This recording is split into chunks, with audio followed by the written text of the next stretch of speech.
Well, this is a bit of a surprise. The thing with embargo products is that they're top secret, so you're quite fortunate if you can get the product weeks in advance of the embargo date when it gets announced to the world. But sometimes, unfortunately, I do only get the product 24 hours in advance of the embargo date to make a video, to edit it and release it. Today is such a day, but it's worth it because behind that door is something very exciting. Ah, I think that's locked snotty tissue. No, it's this thing right here. Whoa! What a beast!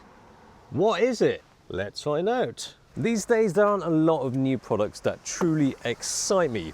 Now this thing gets me giddy, not because I was expecting it. I would be lying if I said I was expecting this weird looking techie gimbal grippy screen futuristic robot looking camera thing. But thankfully DJI has come up with a much catchier name than that. It's the Ronin 4D. Not just 3 dimensions, it's got 4 dimensions. But what is the Ronin 4D? Well, basically it takes all the things that DJI are good at, slap on a massive fat sensor, add some magic pixie dust, give it a stir, and then boom, here we are. I'm sure nobody would describe it as this, especially the guys at DJI, but this is essentially an Osmo Pocket on steroids. It has all of the telltale signs of a fully fledged full-frame cine camera, albeit with the cheeky integration of a gimbal. Now, as I only got this last minute, I didn't even get any instruction manuals, but it was actually super easy to set up. There's less worrying about being able to balance the camera properly because it's just a sensor. Then all you need to worry about is adding the knobs and fiddly bits to it, and then you're ready to go. Okay, let's start it up. 1 potato, 2 potato, 3 potato, 4 potato, they're quick potatoes, 5 potatoes, 6 potatoes, 7 potato, 8 potato, 9 potato, 10 potato, 10 quick potatoes to start up. Now that's in a down position, let's press 4D button. Oh! That's cool! It is a robot! Check that out, gimbal Z axis enabled. You just press the button and it goes back down. I could play with that all day. Disabled, enabled, okay. Actually, once I put the lens on and this thing on top, which is for auto-focusing and connected it via cable, it was really quick to balance thing, which is good because I hate balancing gimbals. Hate it with a passion.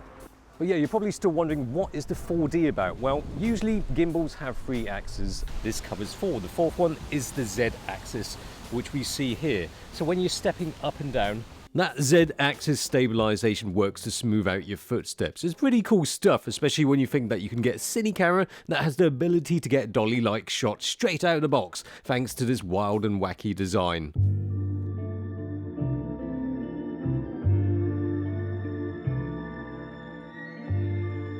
When you look down there, it's got sensors. It's got sensors on the front. Got sensors down at the bottom. It's a bit like a drone. The easiest way to say it, it's smart stuff that basically makes the Z-axis as smooth and stable as possible. As complex as it looks, it's actually a lot easier to get your head around it all.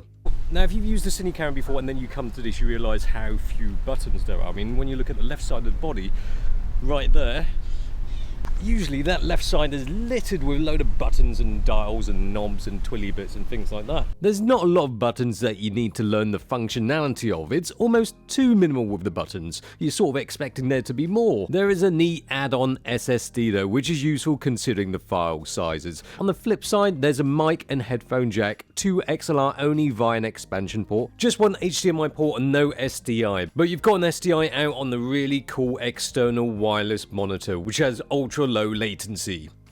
With this, some of the buttons are on the grip, but otherwise, you've got your touchscreen. From there, you can change the ND setting. It has 9 built-in ND filters, by the way. Now, if you don't like pressing the screen and getting your fingers smidge all over, these buttons on the top basically do the same thing. Because you've got 4 settings at the top of the screen, 4 at the bottom, 4 buttons on the top, and 4 on the bottom, obviously. The 2 hand grips conveniently let you change the settings you need to with a little stick thing to move the gimbal and a wheel, which works great for manual focusing with the aid of the scale focusing on the screen. However, the continuous autofocus is really quick. It uses that LiDAR rangefinder box attached to the front with 43,200 ranging points within 10 meters.